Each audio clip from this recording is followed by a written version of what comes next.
ನಿಮ್ಮ ಬಿಸ್ನೆಸ್ ಐಡಿಯಾನ ಹೇಗೆ ಎವ್ಯಾಲ್ಯೂಯೇಟ್ ಮಾಡಬೇಕು ಅಂದರೆ ನಿಮ್ಮ ಹತ್ರ ಒಂದು ಒಳ್ಳೆ ಬಿಸ್ನೆಸ್ ಐಡಿಯಾ ಇದೆ, ವರ್ಕ್ ಆಗುತ್ತಾ ಆಗಲ್ವಾ, ಆ ಬಿಸ್ನೆಸ್ ನಿಜವಾಗ್ಲೂ ಸಕ್ಸಸ್ ಆಗುತ್ತಾ, ಪ್ರಾಫಿಟ್ ನಿಜವಾಗ್ಲೂ ತೊಗೋಬಹುದಾ, ಅದರಲ್ಲಿ ಆ ಬಿಸ್ನೆಸ್ ಈಸಿನಾ ಕಷ್ಟನಾ, ಇದೆಲ್ಲದನ್ನು ಹೇಗೆ ಎವ್ಯಾಲ್ಯೂಯೇಟ್ ಮಾಡಬೇಕು ಅನ್ನೋದ್ರ ಬಗ್ಗೆ ಇವತ್ತಿನ ವಿಡಿಯೋದಲ್ಲಿ ನಾವು ಡಿಸ್ಕಸ್ ಮಾಡ್ತಾ ಹೋಗ್ತೀವಿ.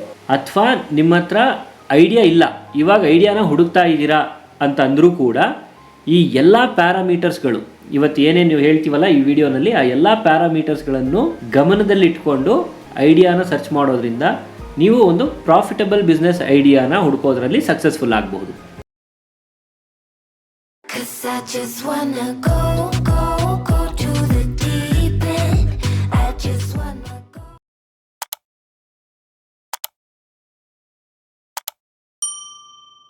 Hi, welcome. ಮೊದಲನೇದಾಗಿ ನೀವು ಯಾಕೆ ನಿಮ್ಮ ಬಿಸ್ನೆಸ್ ಐಡಿಯಾನ ಎವ್ಯಾಲ್ಯೂಯೇಟ್ ಮಾಡಬೇಕು ಅಥವಾ ಅದು ವರ್ಕ್ ಆಗುತ್ತಾ ಇಲ್ವಾ ಅಂತ ಅಸೆಸ್ ಮಾಡಬೇಕು, ಅದ್ರ ಇಂಪಾರ್ಟೆನ್ಸ್ ಏನು ಅನ್ನೋದ್ರ ಬಗ್ಗೆ ತಿಳ್ಕೊತಾ ಹೋಗೋಣ. ನಿಮ್ಮ ಐಡಿಯಾನ ಡೀಟೇಲ್ ಆಗಿ ನೀವು ಎವ್ಯಾಲ್ಯೂಯೇಟ್ ಮಾಡೋದ್ರಿಂದ ಈ ಬಿಸ್ನೆಸ್ಸಲ್ಲಿ ಅಥವಾ ನಿಮ್ಮ ಐಡಿಯಾದಲ್ಲಿ ರಿಸ್ಕ್ ಎಷ್ಟಿದೆ ಅನ್ನೋದನ್ನ ನೀವು ತಿಳ್ಕೊತಾ ಹೋಗ್ಬೋದು. ಜೊತೆಗೆ ಏನೇನೆಲ್ಲ ಚಾಲೆಂಜಸ್ಗಳು ಬರಬಹುದು ಈ ಬಿಸ್ನೆಸ್ನ ಮಾಡುವಾಗ ಅನ್ನೋದನ್ನ ಡೀಟೇಲ್ ಆಗಿ ಸ್ಟಡಿ ಮಾಡಬಹುದು. ಅಥವಾ ಈ ಬಿಸ್ನೆಸ್ ಐಡಿಯಾ ವರ್ಕ್ ಆಗುತ್ತಾ ಇಲ್ವಾ ಅನ್ನೋಂಥ ಒಂದು ಡಿಸಿಷನ್ ಅಥವಾ ಒಂದು ಕನ್ಕ್ಲೂಷನ್ನ ತಗೊಳ್ಳೋದಕ್ಕೆ ತುಂಬಾ ಹೆಲ್ಪ್ ಆಗುತ್ತೆ ನೀವು ಬಿಸ್ನೆಸ್ನ ಅಥವಾ ಬಿಸ್ನೆಸ್ ಐಡಿಯಾನ ಎವ್ಯಾಲ್ಯೂಯೇಟ್ ಮಾಡುವಂಥದ್ದು. ಜೊತೆಗೆ ಮಾರ್ಕೆಟಲ್ಲಿ ನಿಮ್ಮ ಒಂದು ಪ್ರಾಡಕ್ಟ್ ಅಥವಾ ಸರ್ವಿಸಸ್ಗೆ ಎಷ್ಟೆಲ್ಲ ಡಿಮ್ಯಾಂಡ್ಸ್ಗಳಿದೆ ಅನ್ನೋದನ್ನು ನೀವು ಐಡೆಂಟಿಫೈ ಮಾಡಬೇಕಾಗುತ್ತೆ. ಮಾರ್ಕೆಟ್ ಸೈಜ್ ಎಷ್ಟಿದೆ ಅಂದರೆ ಎಷ್ಟು ದೊಡ್ಡದಾಗಿದೆ ಮಾರ್ಕೆಟು ಅನ್ನೋದನ್ನ ತಿಳ್ಕೊಳ್ಳೋದ್ರಿಂದ ಎಷ್ಟು ದೊಡ್ಡದಾಗಿ ನೀವು ಬಿಸ್ನೆಸ್ನ ಬೆಳೆಸಬಹುದು ಅನ್ನೋದನ್ನು ಕೂಡ ನೀವು ಪ್ಲಾನ್ ಮಾಡ್ಕೋಬಹುದು ನೀವು ನಿಮ್ಮ ಬಿಸ್ನೆಸ್ ಐಡಿಯಾನ ಎವ್ಯಾಲ್ಯೂಯೇಟ್ ಮಾಡೋದ್ರಿಂದ. ಜೊತೆಗೆ ಕಾಂಪಿಟೇಟರ್ಸ್ ಯಾರ್ಯಾರಿದ್ದಾರೆ ಅಂತ ತಿಳ್ಕೊಬೇಕಾಗುತ್ತೆ. ಎಷ್ಟು ಸ್ಟ್ರಾಂಗ್ ಇದೆ ಕಾಂಪಿಟೇಷನ್ ಅನ್ನೋದು ಗೊತ್ತಾಗುತ್ತೆ ನೀವು ಎವ್ಯಾಲ್ಯೂಯೇಟ್ ಮಾಡೋದ್ರಿಂದ. ಅಪ್ಪಿತಪ್ಪಿ ಕಾಂಪಿಟೇಷನ್ಸ್ ಜಾಸ್ತಿ ಇದ್ದರೆ ಆ ಕಾಂಪಿಟೇಷನಿಂದ ಆಚೆ ಬಂದು ನಿಮ್ಮ ಬಿಸ್ನೆಸ್ನ ಹೇಗೆ ಬೆಳೆಸಬೇಕು ಅನ್ನೋ ಪ್ಲ್ಯಾನನ್ನು ನೀವು ಪ್ರಾಪರಾಗಿ ಹೇಗೆ ಮಾಡಬೇಕು ಅನ್ನೋದು ಕೂಡ ನೀವು ತಿಳ್ಕೊತಾ ಹೋಗ್ಬೋದು. ಜೊತೆಗೆ ನೀವು ಬಿಸ್ನೆಸ್ನ ಡೀಟೇಲ್ ಆಗಿ ಎವ್ಯಾಲ್ಯೂಯೇಟ್ ಮಾಡೋದ್ರಿಂದ ಫೈನಾನ್ಷಿಯಲ್ ಪ್ಲಾನಿಂಗ್ ಮಾಡೋದಕ್ಕೂ ತುಂಬಾ ಹೆಲ್ಪ್ ಆಗ್ತಾ ಹೋಗುತ್ತೆ. ಫಂಡ್ಸ್ ಎಲ್ಲೆಲ್ಲಿ ಬೇಕಾಗುತ್ತೆ, ಎಷ್ಟು ಬೇಕಾಗುತ್ತೆ, ಯಾವ್ಯಾವ ಕೆಲಸಕ್ಕೆ ಎಷ್ಟೆಷ್ಟು ದುಡ್ಡನ್ನ ಖರ್ಚು ಮಾಡಬೇಕಾಗುತ್ತೆ, ಈ ರೀತಿ ಹಲವಾರು ವಿಷಯಗಳನ್ನ ನೀವು ಇಲ್ಲಿ ತಿಳ್ಕೊತಾ ಹೋಗ್ಬೋದು ಒಂದು ಐಡಿಯಾನ ಎವ್ಯಾಲ್ಯೂಯೇಟ್ ಮಾಡೋದ್ರಿಂದ. ಇದರಿಂದ ಇನ್ನೊಂದು ಏನು ಗೊತ್ತಾಗುತ್ತಪ್ಪ ಅಂತಂದ್ರೆ ಲಾಂಗ್ ಟರ್ಮ್ ಅಲ್ಲಿ ಈ ಬಿಸ್ನೆಸ್ ಚೆನ್ನಾಗಿ ವರ್ಕ್ ಆಗುತ್ತಾ ಇಲ್ವಾ ಅನ್ನೋದನ್ನು ನೀವು ತಿಳ್ಕೊತಾ ಹೋಗ್ಬೋದು. ಇನ್ವೆಸ್ಟರ್ಸ್ ಹತ್ರ ಫಂಡ್ ಕೇಳೋಕೆ ಹೋದಾಗ ನಿಮಗೆ ನಿಮ್ಮ ಐಡಿಯಾ ಬಗ್ಗೆ ಡೀಟೇಲ್ ಆಗಿ ಒಂದು ಕ್ಲಾರಿಟಿ ಇರುತ್ತೆ. ಆವಾಗ ಇನ್ವೆಸ್ಟರ್ಸ್ನ ಕನ್ವಿನ್ಸ್ ಮಾಡೋದು ಕೂಡ ಈಸಿ ಆಗುತ್ತೆ. ಕಾನ್ಫಿಡೆಂಟ್ ಆಗಿ ಅವ್ರಿಗೆ ಕೇಳೋ ಪ್ರಶ್ನೆಗಳಿಗೆಲ್ಲ ನೀವು ಆರಾಮಾಗಿ ಆನ್ಸರ್ ಮಾಡ್ತಾ ಹೋಗ್ಬೋದು ನಿಮಗೊಂದು ಕ್ಲಾರಿಟಿ ಇದ್ದರೆ ನಿಮ್ಮ ಐಡಿಯಾ ಬಗ್ಗೆ. ಜೊತೆಗೆ ಡೀಟೇಲ್ ಆಗಿ ನೀವು ಎವ್ಯಾಲ್ಯೂಯೇಟ್ ಮಾಡೋದ್ರಿಂದ ಈ ಬಿಸ್ನೆಸ್ಸಲ್ಲಿ ಮುಂದುವರಿಬೇಕಾ ಬೇಡವಾ ಅನ್ನೋಂಥ ಒಂದು ಡಿಸಿಷನ್ನ ಒಂದು ಡಾಟಾಗಳ ಆಧಾರದ ಮೇಲೆ, ನಿಮ್ಮ ಅಸಂಪ್ಷನ್ ಅಥವಾ ನಿಮಗೆ ಅನಿಸುತ್ತೆ ಅನ್ನೋದ್ರ ಆಧಾರದ ಮೇಲಲ್ಲ, ಬದಲಾಗಿ ಪ್ರಾಪರ್ ಸರ್ವೆಗಳ ಆಧಾರದ ಮೇಲೆ ಡಿಸಿಷನ್ನ ತಗೋತಾ ಹೋಗ್ಬೋದು. ಹಾಗಾಗಿ ನಿಮ್ಮ ಬಿಸ್ನೆಸ್ ಐಡಿಯಾನ ಎವ್ಯಾಲ್ಯೂಯೇಟ್ ಮಾಡುವಂಥದ್ದು ತುಂಬಾ ಇಂಪಾರ್ಟೆಂಟ್ ಆಗುತ್ತೆ. ನೀವು ಆಲ್ರೆಡಿ ಬಿಸ್ನೆಸ್ಸಲ್ಲಿ ಇದ್ದರೂ ಕೂಡ ಈ ಒಂದು ಎವ್ಯಾಲ್ಯೂಯೇಷನ್ನ ಅಪ್ಲೈ ಮಾಡೋದ್ರಿಂದ ನಿಮ್ಮ ಬಿಸ್ನೆಸ್ ಎಲ್ಲಿದೆ, ಎಲ್ಲಿವರೆಗೂ ತಲುಪಬಹುದು ಅಥವಾ ಎಷ್ಟು ದೊಡ್ಡದಾಗಿ ಬೆಳೆಸಬಹುದು ಅನ್ನೋದನ್ನು ಕೂಡ ನೀವು ಅನಲೈಸ್ ಮಾಡ್ತಾ ಹೋಗ್ಬೋದು. ಸೊ ಹೇಗೆ ಎವ್ಯಾಲ್ಯೂಯೇಟ್ ಮಾಡ್ತೀರಾ? ಮೊದಲನೇದಾಗಿ ನೀವು ಟಾರ್ಗೆಟ್ ಮಾರ್ಕೆಟ್ ಯಾವುದು ಅನ್ನೋದನ್ನ ಐಡೆಂಟಿಫೈ ಮಾಡಬೇಕಾಗುತ್ತೆ.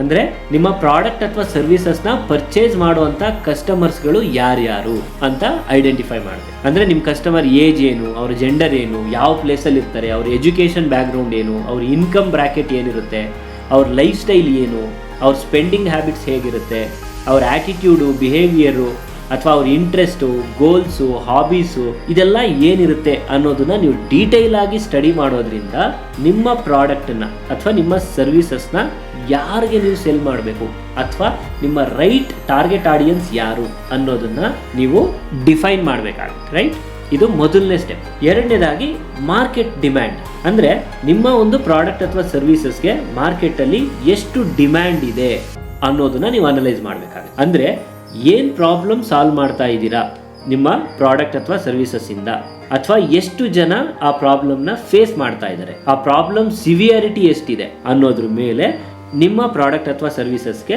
ಎಷ್ಟು ಡಿಮ್ಯಾಂಡ್ ಇದೆ ಅನ್ನೋದನ್ನ ನೀವು ತಿಳ್ಕೊಬೇಕಾಗುತ್ತೆ. ಇದನ್ನ ಹೇಗೆ ಮಾಡ್ತೀರಾ?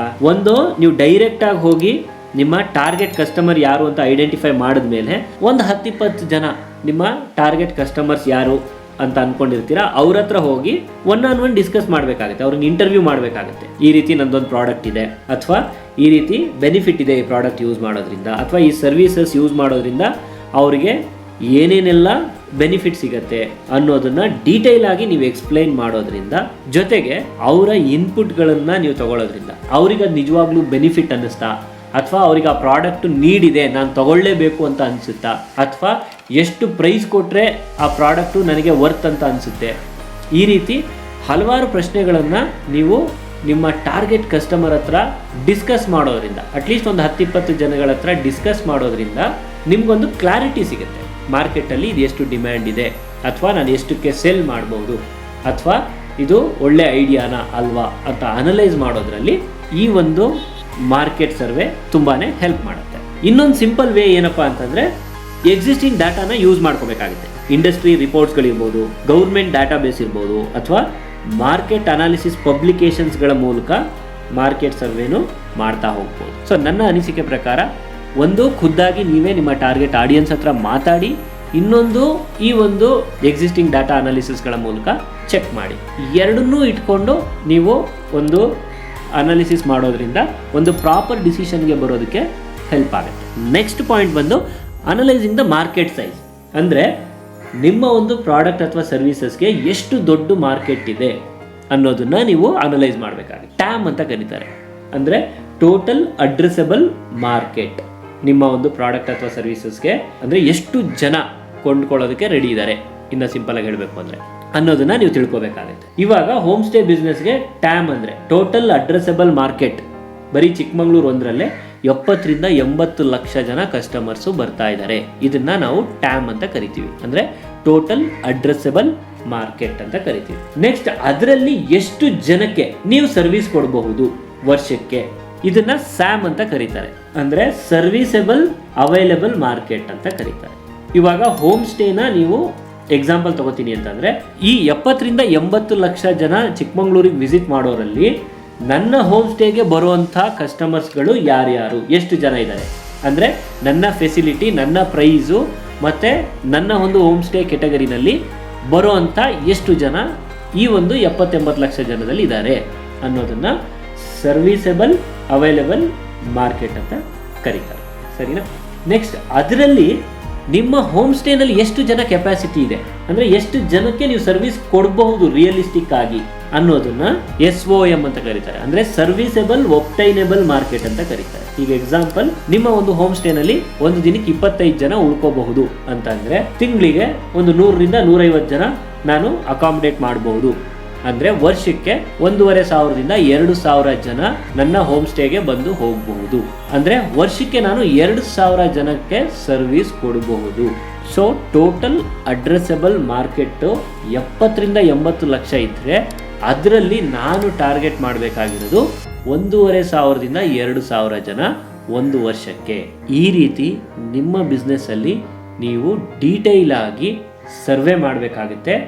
ಮಾರ್ಕೆಟ್ ಸೈಜ್ ಎಷ್ಟಿದೆ, ಅದರಲ್ಲಿ ಸರ್ವಿಸ್ ನೀವೆಷ್ಟು ಕೊಡಬಹುದು, ರಿಯಲಿಸ್ಟಿಕ್ ಆಗಿ ಎಷ್ಟು ಜನ ಕಸ್ಟಮರ್ಸ್ನ ನೀವು ಅಕ್ವೈರ್ ಮಾಡ್ಕೋಬಹುದು ಅನ್ನೋದನ್ನು ಮುಂಚೆನೇ ಪ್ಲ್ಯಾನ್ ಮಾಡ್ಕೋಬೇಕಾಗುತ್ತೆ. ರೈಟ್? ಇದನ್ನು ನಾವು ಅನಲೈಸಿಂಗ್ ಮಾರ್ಕೆಟ್ ಸೈಜ್ ಅಂತ ಕರಿತೀವಿ. ನೆಕ್ಸ್ಟ್ ಬಂದು ಇಂಡಸ್ಟ್ರಿ ಟ್ರೆಂಡ್ಸ್, ಅಂದರೆ ಗ್ರೋತ್ ರೇಟ್ ಎಷ್ಟಿದೆ ಪ್ರತಿ ವರ್ಷ ಈ ಒಂದು ಫೀಲ್ಡಲ್ಲಿ, ನೀವು ಬಿಸ್ನೆಸ್ ಮಾಡ್ತಿರುವಂಥ ಒಂದು ಫೀಲ್ಡಲ್ಲಿ ಪ್ರತಿ ವರ್ಷ ಎಷ್ಟು ಗ್ರೋತ್ ರೇಟ್ ಇದೆ ಅನ್ನೋದನ್ನು ತಿಳ್ಕೊಬೇಕಾಗುತ್ತೆ. ಎಕ್ಸಾಂಪಲ್, ಹೋಮ್ ಸ್ಟೇ ಬಿಸ್ನೆಸ್ಸೇ ತಗೊಳ್ಳಿ. Tourist industry every year 4-5% growth ಆಗ್ತಾ ಇರುತ್ತೆ, ಜಾಸ್ತಿ ಆಗ್ತಾನೆ ಇದೆ ಅಂತ. ಅಂದರೆ ಈಗ ಹೋದ ವರ್ಷ 70-80 ಲಕ್ಷ ಜನ ಬಂದಿದ್ರು ಅಂದರೆ ಚಿಕ್ಕಮಗಳೂರಿಗೆ ಈ ವರ್ಷ 85-90 ಲಕ್ಷ ಜನ ಬರ್ತಿದ್ದಾರೆ. ಅಂದರೆ ಪ್ರತಿ ವರ್ಷ 5-10 ಲಕ್ಷ ಜನ ಬರೋರ ಸಂಖ್ಯೆ ಜಾಸ್ತಿ ಆಗ್ತಾನೇ ಇದೆ. ಅಂದರೆ ಗ್ರೋತ್ ರೇಟ್ ಇದೆ ಈ ಬಿಸ್ನೆಸ್ಸಲ್ಲಿ, ಟೂರಿಸಂ ಫೀಲ್ಡಲ್ಲಿ ಅನ್ನುವಂಥದ್ದು ನಾವು ಅರ್ಥ ಮಾಡ್ಕೋಬೇಕಾಗುತ್ತೆ. ಹಾಗೆ ನಿಮ್ಮ ಒಂದು ಬಿಸ್ನೆಸ್ ಫೀಲ್ಡಲ್ಲಿ ಗ್ರೋತ್ ರೇಟ್ ಎಷ್ಟಿದೆ, ಪ್ರತಿ ವರ್ಷ ಎಷ್ಟು ಜಾಸ್ತಿ ಇನ್ಕ್ರೀಸ್ ಆಗ್ತಾ ಇದೆ ಅನ್ನೋದನ್ನ ಅನಲೈಸ್ ಮಾಡೋದ್ರಿಂದ ನಿಮಗೆ ಒಂದು ಕ್ಲಾರಿಟಿ ಸಿಗುತ್ತೆ ಲಾಂಗ್ ಟರ್ಮಲ್ಲಿ ನೀವು ಬಿಸ್ನೆಸ್ನ ಹೇಗೆ ಮುಂದುವರಿಸ್ಕೊಂಡು ಹೋಗ್ಬೋದು ಅನ್ನೋದು. ನೆಕ್ಸ್ಟ್ ಬಂದು ಕಾಂಪಿಟೇಟರ್ ಇವ್ಯಾಲ್ಯೂಯೇಷನ್ ಅಂತ. ಅಂದರೆ ಎಷ್ಟು ಜನ ಕಾಂಪಿಟೇಟರ್ಸ್ ಇದ್ದಾರೆ ನಿಮ್ಮ ಒಂದು ಫೀಲ್ಡಲ್ಲಿ, ನಿಮ್ಮ ಬಿಸ್ನೆಸ್ಗೆ ಕಾಂಪಿಟೇಷನ್ ಜಾಸ್ತಿ ಇದೆಯಾ ಕಮ್ಮಿ ಇದೆಯಾ, ಜಾಸ್ತಿ ಇದ್ದರೆ ಹೇಗೆ ಮಾರ್ಕೆಟ್ನ ಕ್ಯಾಪ್ಚರ್ ಮಾಡ್ಕೋತೀರಾ, ನಿಮ್ಮ ಬಿಸ್ನೆಸ್ಸಲ್ಲಿ ಏನು ಯೂನಿಕ್ನೆಸ್ ಇದೆ ಸೊ ದಟ್ ಕಾಂಪಿಟೇಷನಿಂದ ಆಚೆಗೆ ಬಂದು ನೀವು ಸರ್ವೈವ್ ಆಗ್ತೀರಾ. ಈ ಥರ ಸರಿಯಾಗಿ ಪ್ಲ್ಯಾನ್ ಮಾಡ್ಕೋಬೇಕಾಗತ್ತೆ. ಕಾಂಪಿಟೇಟರ್ಸ್ನ ಎವ್ಯಾಲ್ಯೂಯೇಟ್ ಮಾಡೋದ್ರಿಂದ ಇದನ್ನೆಲ್ಲ ನೀವು ಹೇಗೆ ಪ್ಲ್ಯಾನ್ ಮಾಡಬೇಕು ಅನ್ನುವಂಥದ್ದು ಒಂದು ಕ್ಲಾರಿಟಿ ಸಿಗ್ತಾ ಹೋಗುತ್ತೆ. ಹೋಮ್ ಸ್ಟೇದೆ ಮತ್ತೆ ಎಕ್ಸಾಂಪಲ್ ತಗೋತೀನಿ, ನಿಮ್ಗೆ ಅರ್ಥ ಆಗಲಿ ಅಂತ ಒಂದೇ ಬಿಸ್ನೆಸ್ ಎಕ್ಸಾಂಪಲ್ ತಗೋತಾ ಇದ್ದೀನಿ. ಚಿಕ್ಕಮಂಗ್ಳೂರಲ್ಲಿ ಸುಮಾರು 2,000ಕ್ಕಿಂತ ಹೆಚ್ಚು ಹೋಮ್ ಸ್ಟೇಗಳಿದ್ದಾವೆ. ಸೊ ಬರೋ 70-80 ಲಕ್ಷ ಜನದಲ್ಲಿ 2,000 ಹೋಮ್ ಸ್ಟೇಗೆ ಜನಗಳು ಎಲ್ಲ ಕಡೆನೂ ಸ್ಪ್ರೆಡ್ ಆಗ್ತಾರೆ. ಅದರಲ್ಲಿ ನಿಮ್ಮ ಹೋಮ್ ಸ್ಟೇಗೆ ಯಾಕೆ ಬರಬೇಕು ಅನ್ನುವಂಥ ಒಂದು ಯೂನಿಕ್ನೆಸ್. ಕಾಂಪಿಟೇಷನ್ಸ್ ತುಂಬ ಇದೆ. 2,000 ಹೋಮ್ ಸ್ಟೇ ಅಂತಂದರೆ ಅಷ್ಟು ಚಿಕ್ಕ ಏರಿಯಾದಲ್ಲಿ ತುಂಬಾ ಕಾಂಪಿಟೇಷನ್ಸ್ ಅಂತ ಆಯಿತು. ಆ ಕಾಂಪಿಟೇಷನ್ ಇದ್ರೂ ಕೂಡ ನಿಮ್ಮ ಹೋಮ್ ಸ್ಟೇಗೆ ಯಾಕೆ ಬರಬೇಕು ಅನ್ನುವಂಥ ಒಂದು ಯೂನಿಕ್ನೆಸ್ನ ಹೇಗೆ ಕ್ರಿಯೇಟ್ ಮಾಡ್ತೀರಾ?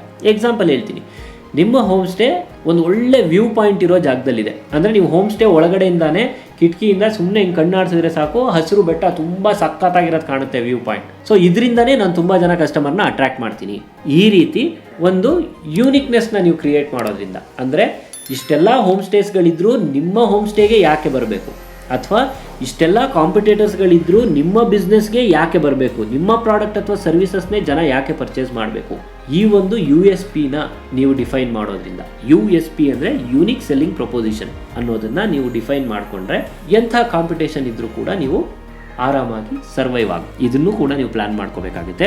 ಐಡಿಯಾ ಎವ್ಯಾಲ್ಯೂಯೇಟ್ ಮಾಡುವಾಗ ಇದನ್ನೆಲ್ಲ ನೀವು ಗಮನದಲ್ಲಿ ಇಟ್ಕೋಬೇಕಾಗುತ್ತೆ. ಹೀಗೆ ಹಲವಾರು ಫ್ಯಾಕ್ಟರ್ಸ್ಗಳನ್ನು ನೀವು ಕನ್ಸಿಡರ್ ಮಾಡಬೇಕಾಗುತ್ತೆ ಬಿಸ್ನೆಸ್ಸನ್ನು ಎವ್ಯಾಲ್ಯೂಯೇಟ್ ಮಾಡಬೇಕಾದ್ರೆ, ಅಥವಾ ಒಂದು ಬಿಸ್ನೆಸ್ ಐಡಿಯಾನ ನೀವು ವರ್ಕ್ ಆಗುತ್ತಾ ಇಲ್ವಾ ಅಂತ ತಿಳ್ಕೋಬೇಕು ಅಂದರೆ. ನಾನು ನಿಮಗೆ ಜಸ್ಟ್ ಗ್ಲಿಮ್ಸ್ ಹೇಳಿದ್ದೀನಿ ಮೇಲ್ಮೇಲೆ ಇಂಪಾರ್ಟೆಂಟ್ ಪಾಯಿಂಟ್ಸ್ಗಳನ್ನು.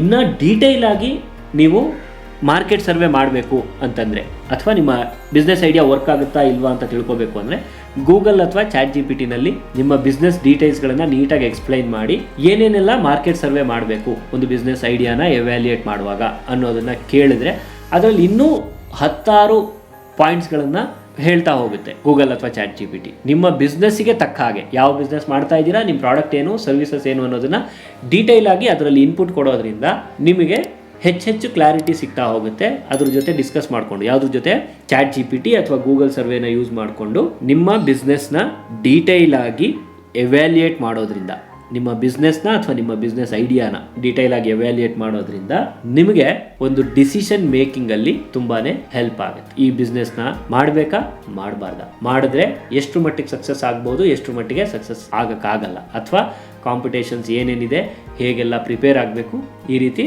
ಹಲವಾರು ವಿಷಯಗಳನ್ನು ನೀವು ಮೊದಲೇ ಪ್ಲ್ಯಾನ್ ಮಾಡೋದ್ರಿಂದ ತುಂಬ ಚೆನ್ನಾಗಿ ನೀವು ಬಿಸ್ನೆಸ್ನ ನಡೆಸ್ಕೊಂಡು ಹೋಗ್ಬೋದು. ಆ್ಯಂಡ್ ಇದು ಬರೀ ಆಪ್ಷನ್ ಅಲ್ಲ, ಮಸ್ಟ್ ಆ್ಯಂಡ್ ಶುಡ್ ಮಾಡಲೇಬೇಕಾದ ಒಂದು ಸರ್ವೆ ಅಂತ ಹೇಳಿದ್ರು ತಪ್ಪಾಗೋದಿಲ್ಲ. ಸರಿನಾ? ರೈಟ್. ನಮ್ಮ ಮುಂದಿನ ವಿಡಿಯೋಗಳಲ್ಲಿ ಈ ರೀತಿ ಹಲವಾರು ವಿಷಯಗಳ ಬಗ್ಗೆ, ಬಿಸ್ನೆಸ್ ರನ್ ಮಾಡೋದಾಗಿರ್ಬೋದು, ಬಿಸ್ನೆಸ್ ಸ್ಟ್ರಾಟಜಿಗಳಿರ್ಬೋದು, ಇನ್ವೆಸ್ಟ್ಮೆಂಟ್ ಫ್ರೀ ಬಿಸ್ನೆಸ್ ಐಡಿಯಾಸ್ಗಳಿರ್ಬೋದು, ಹಾಗೆ ಬಿಸ್ನೆಸ್ ನಡೆಸೋದಕ್ಕೆ ಬೇಕಾಗಿರುವಂಥ ಸ್ಕಿಲ್ಸ್ಗಳಿರ್ಬೋದು, ಈ ರೀತಿ ಹಲವಾರು ವಿಷಯಗಳನ್ನು ನಾವು ಡಿಸ್ಕಸ್ ಮಾಡ್ತಾ ಬರ್ತೀವಿ. ಹಾಗಾಗಿ ಮಿಸ್ ಮಾಡದೆ ನಮ್ಮ ಚಾನಲನ್ನು ಸಬ್ಸ್ಕ್ರೈಬ್ ಮಾಡೋದನ್ನು ಮರಿಬೇಡಿ. ಹಾಗೆ ನಿಮ್ಮ ಅನಿಸಿಕೆಗಳನ್ನು ಕೂಡ ಶೇರ್ ಮಾಡ್ತಾ ಹೋಗಿ. ಏನು ಅನ್ನಿಸ್ತಿದೆ ವಿಡಿಯೋ ನೋಡಿದ್ಮೇಲೆ, ಇದು ಸರಿನಾ ತಪ್ಪಾ, ವರ್ಕ್ ಆಗುತ್ತಾ ವರ್ಕ್ ಆಗಲ್ವಾ, ಅಥವಾ ನಿಮಗೆ ಏನೇನೆಲ್ಲ ಚಾಲೆಂಜಸ್ಗಳು ಬರ್ತಿದೆ, ಪ್ರತಿಯೊಂದೂ ನಮಗೆ ಕಮೆಂಟ್ ಮೂಲಕ ಹೇಳೋದ್ರಿಂದ ನಾವು ನಿಮ್ಮನ್ನು ಇನ್ನೂ ಹೆಚ್ಚು ಚೆನ್ನಾಗಿ ಅರ್ಥ ಮಾಡಿಕೊಂಡು ಮುಂದಿನ ವಿಡಿಯೋಗಳನ್ನು ಇನ್ನೂ ಎಫೆಕ್ಟಿವ್ ಆಗಿ ಯೂಸ್ಫುಲ್ ಆಗೋ ಹಾಗೆ ಕ್ರಿಯೇಟ್ ಮಾಡ್ತಾ ಹೋಗ್ಬೋದು. ಹಾಗಾಗಿ ಕಮೆಂಟ್ ಮಾಡೋದನ್ನು ಮರಿಬೇಡಿ. Thank you.